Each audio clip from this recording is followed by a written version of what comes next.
Welcome to yet another episode of Movie Nerds Club. It is December, and so to celebrate Wonder Woman 1984 coming out on HBO Max and theaters on Christmas Day, me and my friends Rachel, Alyssa, Larry, and Ryan are ranking our top 5 female-led action movies. Now, we do have honorable mentions. Before we get into that, let us know your thoughts in the comments and go check their videos. They are in the description. So, without any further ado, let's start this.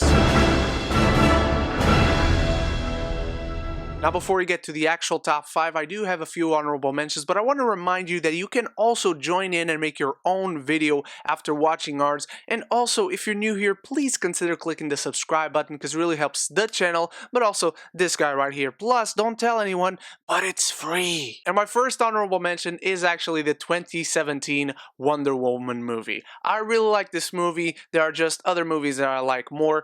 Captain Marvel, I'm unashamedly a fan of it. The more I see it, the more I like it. I feel like it's Marvel's response to Man of Steel. And my last but not least honorable mention is the Terminator, the original Terminator. Now, I do really enjoy Dark Fate. I do really enjoy Genesis. I know those are unpopular opinions, but they probably wouldn't even make the list, so I didn't consider them. The Terminator itself didn't make the list for two main reasons. Number one, I do feel like Sarah Connor shares the lead with Kyle Reese, played by Michael Biehn, and also it's not exactly an action movie mainly, it's more of a horror. The Terminator Judgment Day, that becomes an action movie, but Edward Furlong and Arnold Schwarzenegger share the lead on that one. Now, without any further ado, now yes, it's top 5 time.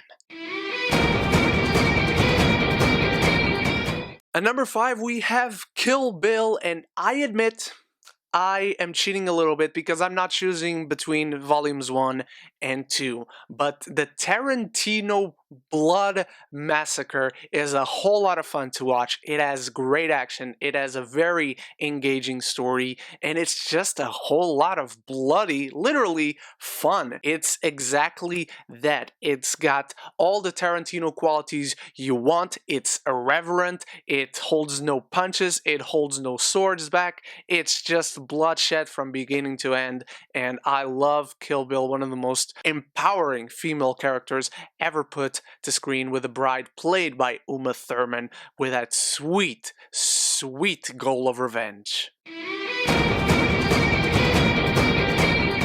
At number 4, we have Widows, the Steve McQueen masterpiece that everyone slapped on. Audiences slapped on it, the Oscars slapped on it. It boasts wonderful performances from all its cast. Some of the actors in this have their career best performance in this. It was one of the first movies where Cynthia Erivo came into the spotlight, Viola Davis leading this band of very unprepared people for this insurmountable mission. These characters are put in such difficult places. It's extremely engaging, thriller, and exciting to see them succeed in this film, with a lot of twists and turns and a very important, timely story that this film tells. If you haven't seen Widows, I cannot recommend it enough. Just a fantastic, fantastic movie.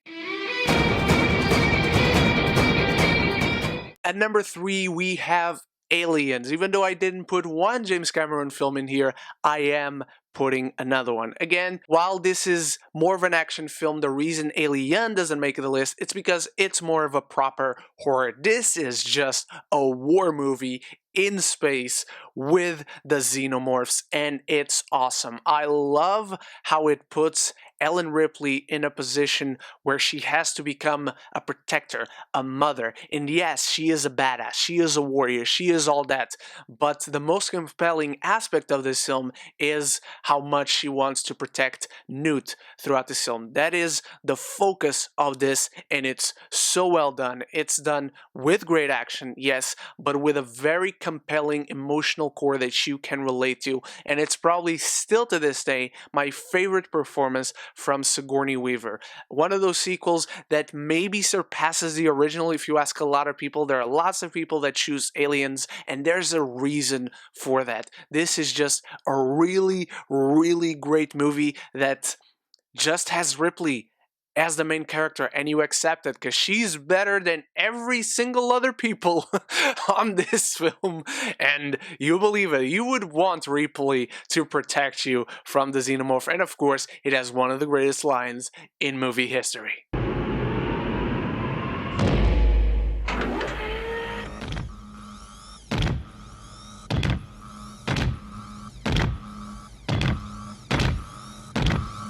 Get away from her, you bitch!